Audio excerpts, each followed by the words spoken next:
Em nome do Pai, do Filho e do Espírito Santo. Amém.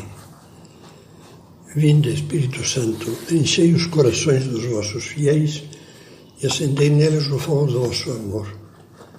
Enviai o vosso Espírito e tudo será criado, e renovareis a face da terra.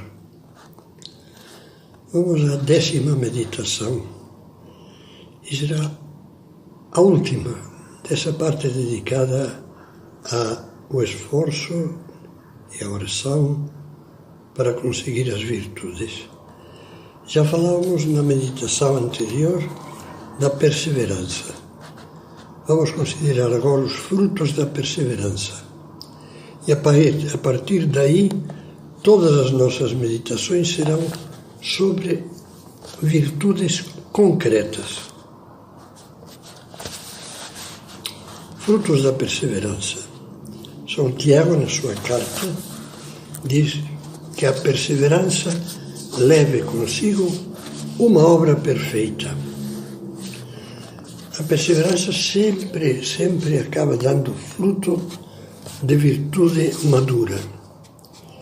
E a virtude madura, por sua vez, produz outros frutos espirituais saborosos, alguns dos quais vamos considerar a seguir. Primeiro, a perseverança abre os olhos. Veja, nas coisas de Deus e, portanto, nas virtudes cristãs, acontece que não se entende o que não se vive.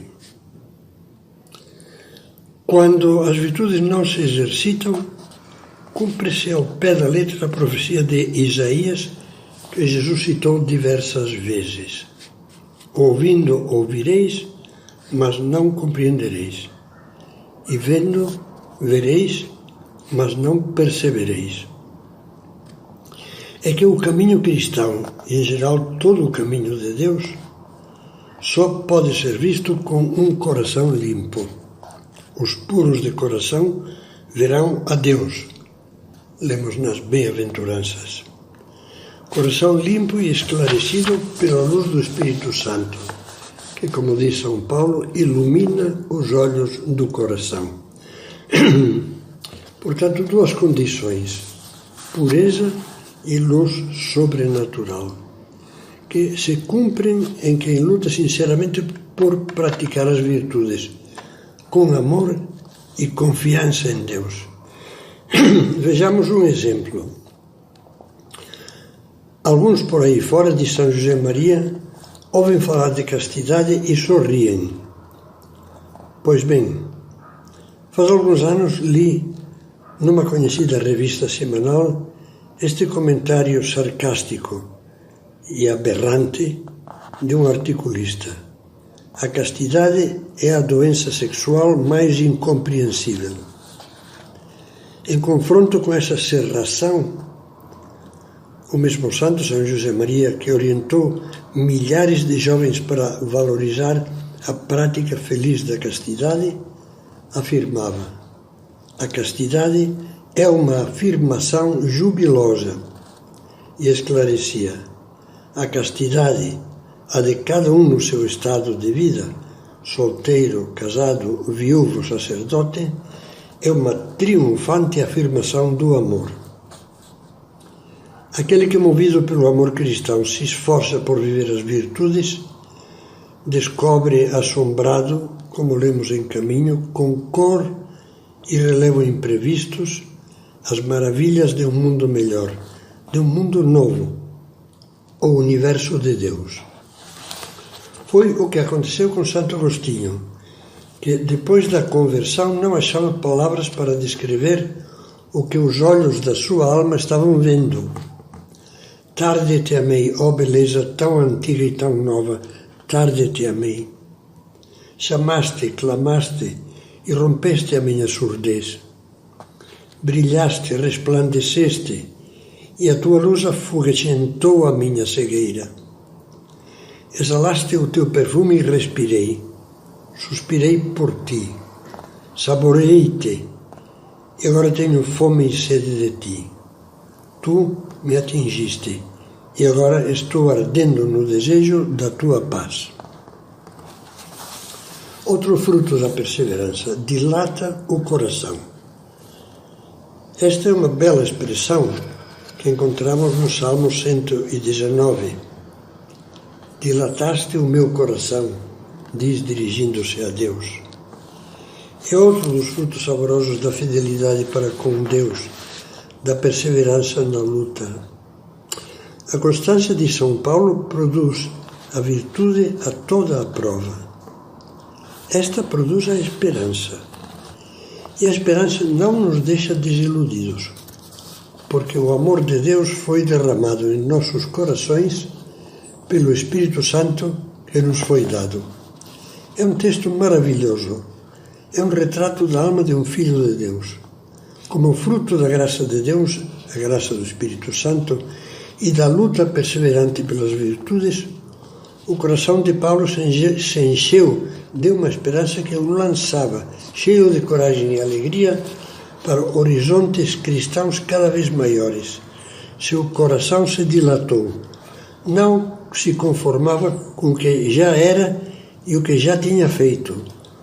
A alma grande lhe gritava: mais, além. Ele exclamava: o amor de Cristo nos constrange. É assim mesmo. A virtude dá-nos um poder de progresso e aperfeiçoamento, diz Pincaers, e comenta que na vida cristã acontece algo semelhante ao que sucede com um grande pianista. Os seus exercícios ao piano, constantes, exigentes e cheios de inspiração, vão-lhe proporcionando a leveza de um hábito que não é repetição mecânica, como a daquela vizinha que em cada festinha teclava monotonamente o Para Elisa de Beethoven, mas é pura liberdade. Assim cresce nele a paixão pela música e com ela a genialidade de criar um estilo próprio que os entendidos percebem, maravilhados, permanecendo fiel ao compositor que interpreta, e sente uma alegria criativa que o impele a procurar uma perfeição sempre maior. Essas palavras de Pincaers são uma bela comparação. Por um lado, lembra-nos que o hábito virtuoso é vivo, e deve ser progressivo. Por outro, que com ele a alma se enche de iniciativas. Sempre pensa em agir com mais capricho, em melhorar em mais um detalhe, em procurar mais uma conquista, em não dizer nunca basta. Não tem o perigo de se embalsamar numa virtude mumificada. Como dizia São José Maria, para ele, tudo se converte em cume para alcançar. Cada dia descobre novas metas, porque não sabe nem quer pôr limites ao amor de Deus. Terceiro fruto: abre as portas ao Espírito Santo.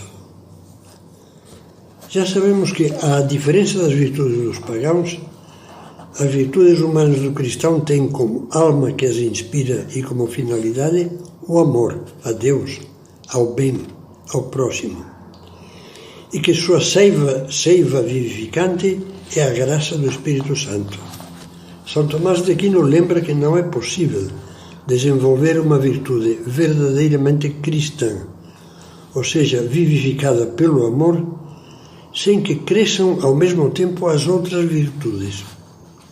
O contrário seria tão anormal como se no corpo de um adolescente se desenvolvesse só uma mão ou uma orelha e o resto ficasse raquítico. Ora, o amor cristão e as virtudes que suscita são como o trigo das parábolas de Jesus. Só pode crescer bem e encher-se de frutos se os trabalhadores limpam o mato, o joio e os espinhos.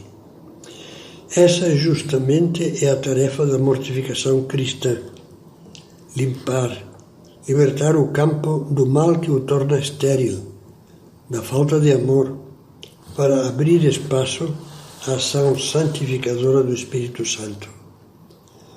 Tudo isso se entende bem se não esquecemos que a luta pelas virtudes é sempre uma luta de correspondência à ação de Deus. Luta que consiste fundamentalmente em, primeiro, preparar o terreno com a oração, a mortificação e a humildade. Eu não sou capaz, mas com Deus eu posso. Segundo, plantar decididamente com a ajuda de Deus a semente de cada virtude, mediante propósitos concretos de luta e desejos sinceros de alcançar a meta. Terceiro, ir alimentando essa semente e o seu crescimento com oração e luta diários, sem nunca esquecer que o alimento indispensável é a água viva da graça, água que se obtém na fonte dos sacramentos, da oração de petição e do amor generoso no cumprimento dos deveres. Então a alma se alarga, dilata-se, vai se fazendo à medida de Deus, porque o amor não tem fim, como diz São Paulo. E, como diz também São Gregório de Nissa, no tocante à virtude, nós aprendemos que o único limite consiste em não ter limite. Com a alma assim preparada, aberta, ativa e cheia de confiança em Deus, o cristão poderá fazer da sua vida toda aquela aventura divina que descreve São Paulo na carta aos Efésios.